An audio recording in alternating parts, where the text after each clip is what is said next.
13 municipis que s'han repartit 50 milions d'euros. Això explicaria que hi hagi municipis com Ascó o Llebre, per exemple, que està a Castella-La Manxa, que s'han plantejat la necessitat o la voluntat de poder tenir aquest cementiri en el seu terme municipal. Avui nosaltres ens preguntem quins riscos pot tenir la ubicació d'aquest cementiri nuclear en un lloc com Ascó. Per parlar-ne hem convidat el director del Departament d'Enginyeria Química de l'UPC i responsable del CETRI, el grup de tècniques de separació i tractament de residus industrials, Joan De Pablo.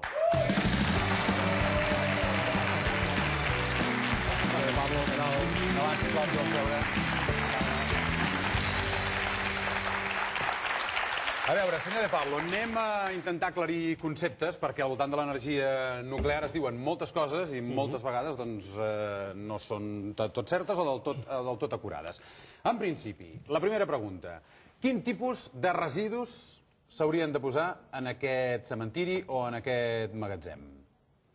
Comencem per, abans de contestar-te, permetem que fem l'aclariment sobre aquestes dues paraules que has utilitzat, cementiri i magatzem. Sí, molt bé. D'acord? Aleshores, si mirem etimològicament què és un cementiri és un dormitori pels difunts. Sí. Per tant, la paraula cementiri d'alguna manera recorda els nostres avantpassats i per tant jo crec que no és molt adient parlar de cementiri per un lloc que al fi i al cap serà un dipòsit. I un dipòsit és més un magatzem i és d'alguna manera el lloc on dipositem alguna cosa que de moment no volem fer servir.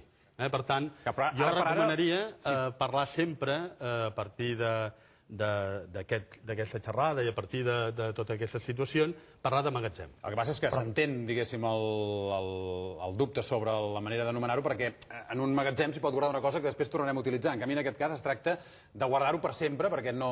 Això no és veritat. No? No. Una altra cosa que hem d'aclarir. Una altra cosa que hem d'aclarir, exacte.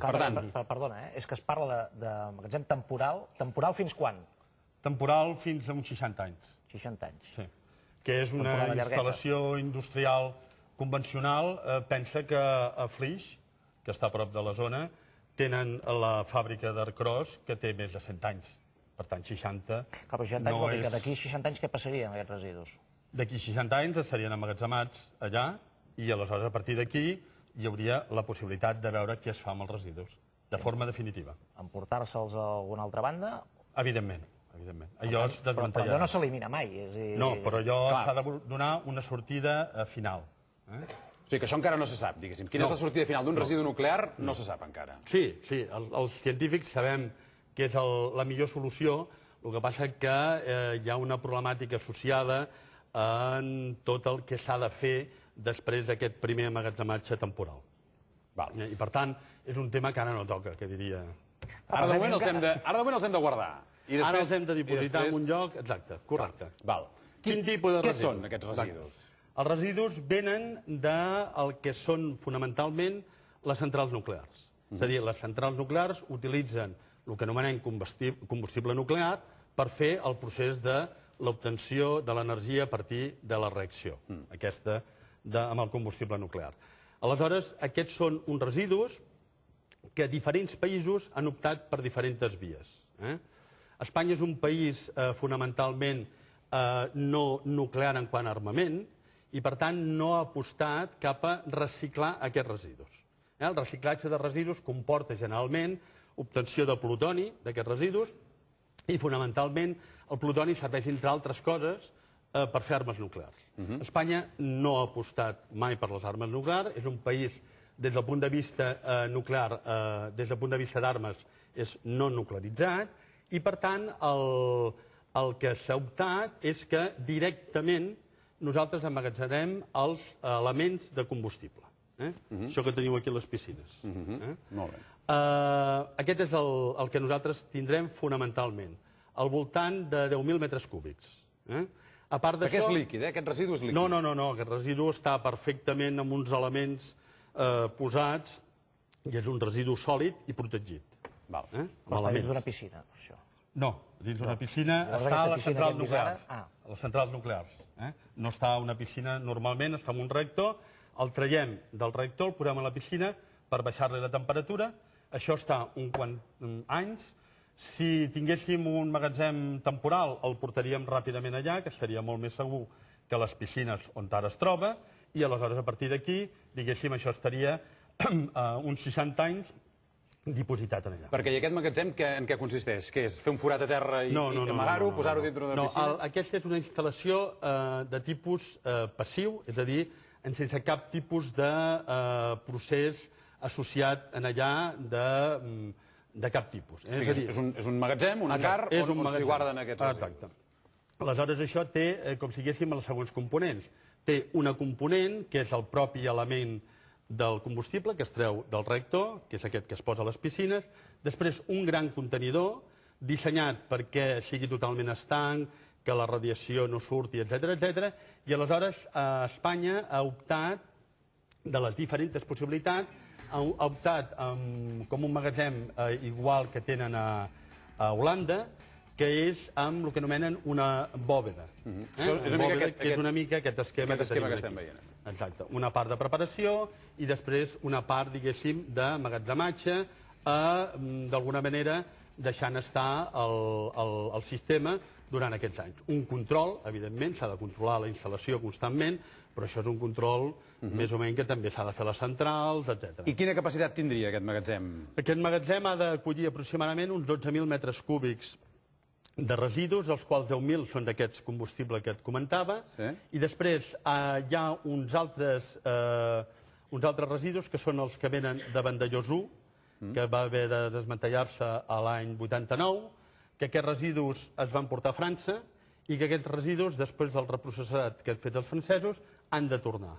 Han de tornar a partir de l'1 de gener del 2010. Com a l'1 de gener del 2010 no tenim aquest magatzem, vol dir que la factura que haurem de pagar tots els catalans i tots els espanyols serà considerable. Cada dia hi ha una factura a pagar als francesos per no tenir on posar els davant d'ells. I amb la dimensió que féssim aquest magatzem, fins quants anys de generació de residus podríem... En principi està previst per les centrals que tenim, perquè les centrals que tenim tenen una vida. O sigui que tindria capacitat per acollir tots els residus que generarien les centrals nuclears que ara tenim a Espanya en la vida que tinguessin. Correcte. Següent pregunta. Risc. Té algun risc tenir un magatzem de residus nuclears a prop de casa? Aquí hi ha un problema que és el concepte de percepció del risc, més que del risc. La percepció del risc d'instal·lacions nuclears és el més gran que hi ha, quan és el que està més ben controlat. Però davant de la percepció de risc no hi podem fer res als humans, perquè jo ja puc dir que allò no té risc, que jo porto 20 anys estudiant el tema del residu, que li hem fet 1.000 estudis i sabem que allò és molt... Les accions més difícils que hem provat doncs continua amb una certa estabilitat, etc. Jo t'ho puc dir, però tu no t'ho creus. Clar, perquè això... Llavors tu tens la percepció de risc. Clar, això de què filtrarà, per exemple, que filtrarà la terra, que ens sortiran pomes gegants, que la gent es tornarà verda, tot això és un mite i una llegenda... No, un mite, però un mite d'aquests que Déu-n'hi-do. Grossos, Sí. És a dir, l'estanqueïtat del sistema és perfecte amb aquest sistema. I estem parlant que hem de controlar durant 60 anys. Vull dir, 60 anys per una instal·lació industrial és molt poc. I deia això de Flick, més de 100 anys. I llavors, vostè com a tècnic, diguéssim, aquesta explicació, per exemple, que ara sentíem que deia el president de la Generalitat, aquest fet que s'acumulin en la mateixa zona les centrals nuclears, els magatzems de residus, això és un... La meva percepció personal. La meva percepció és que portem molts anys, d'alguna manera, anava a dir, bueno, no sé si menjar-nos el marró seria correcte, però sí que molts anys tenint els residus de les centrals, tenim els reactors funcionants a Catalunya, etc. Això és una realitat. Porten funcionant des de Vandellòs 1, era finals dels 70 o principis dels 70, per tant portem a vora 30 anys aguantant, com si diguéssim, les centrals nuclears.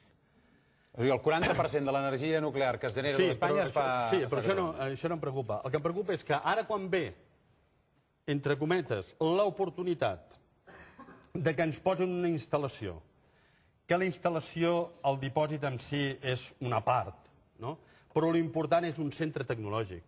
És un viver d'empreses al voltant de la tecnologia. Ara diem, no, això que ho posin a Guadalajara. Jo, personalment, vull dir... El risc zero existeix, el risc zero? El risc zero no existeix en res. Ara em pot caure una... Correcte. Llavors, amb una escala de l'1 al 100, quin risc hi hauria de tenir aquest cementiri o magatzem? Jo, si tingués un jardí a casa meva, me'l posaria. Sense cap mena de problema. Aleshores, és només la percepció del risc el que vostè creu que fa que els ajuntaments no vulguin això, perquè a més a més els hi arribaria una arribada de milions? Jo crec que sí. Jo ho sento molt. La percepció del risc i aquest concepte de concentració, que potser amb aquest matís de que no només és un magatzem, sinó que s'hi posa al voltant tota una activitat. Una anècdota. Jo porto 20 anys treballant amb aquests temes i el primer cop que treballàvem amb aquests temes, els meus col·legues americans, francesos, alemanys, suecs, etc., que són tots els que tenen això solucionat, no d'ara, sinó de fa molts anys, em deien, i vosaltres no podeu treballar amb el combustible? No, està prohibit per llei. És a dir, nosaltres hem hagut d'anar fins ara, a Alemanya, a Suècia, etc., a treballar per investigar quins són els processos que pot tenir el combustible. Clar, això tothom em mirava i no m'entenia, perquè és un contrasentit. És a dir, si tu has apostat com a país, aquí ja no hi entro. No hi entro si nuclear sí, nuclear no, jo no hi entro. Jo dic, si tu has apostat com a país a tenir centrals nuclears, li has de donar una solució als residus. El que no pots fer és l'estrús. Però entén per això les reaccions, diguéssim, del territori i la idea aquesta de la vida, que cau tot a sobre dels mateixos, no? No, dels mateixos no, perquè ara és el moment de poder gaudir d'una instal·lació passiva que no té cap mena de problema, associada amb un centre tecnològic, associada a un viver d'Imperet. Centre tecnològic, què serà? Però llavors això està mal explicat, doncs. A la gent del territori li han explicat malament perquè es manifesta al carrer i protesta i que no vol. Jo encara no sé, perdoni, que insisteixi, d'aquí 60 anys, quan s'acabi la vida útil, diguem-ne, d'aquest magatzem temporal, encara no sé on aniran a parar tots aquests residus. Molt fàcil. Europa estudia el que anomenen un magatzemament geològic profund. Per tant, al centre de la Terra. Bueno, al centre de la Terra no sé si arribarem. Cap avall. Una mica cap avall. Aquesta és la solució àmpliament consensuada a nivell europeu. Si d'aquí a 60 anys algú descobreix alguna cosa que fent-li així doncs ho solucionem, doncs millor, perquè això, com està simplement dipositat, ho traiem, ho fem el que toqui i ja està. Que no hi ha solució? Es parlen de moltes coses. Europa, vull dir, anem a veure, és que tot això a Europa ja ho tenen solucionat de fa molts anys. Vull dir, el model que hem agafat, que s'ha agafat aquí amb el magatzem temporal, està instal·lat a tot arreu, vull dir, a Anglaterra, a França, a Holanda, a Bèlgica, a Suècia, a Suïssa. Vull dir, clar, aquí estem parlant, com sempre, que la tecnologia i la ciència en aquest país, els polítics, no els polítics, la gent normalment no se'ns creu. Joan de Pablo, veurem què passa demà a Ascó, a veure si finalment presenten aquesta candidatura i si, per tant, tot això continua o s'acaba aquí. I, per tant, mira, hem conegut una mica més sobre l'energia nuclear. Joan de Pablo, moltes gràcies per estar amb nosaltres aquesta tarda. Gràcies, bona tarda.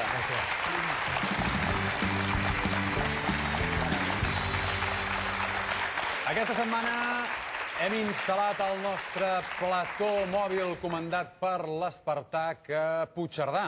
Estem a la capital de la Cerdanya.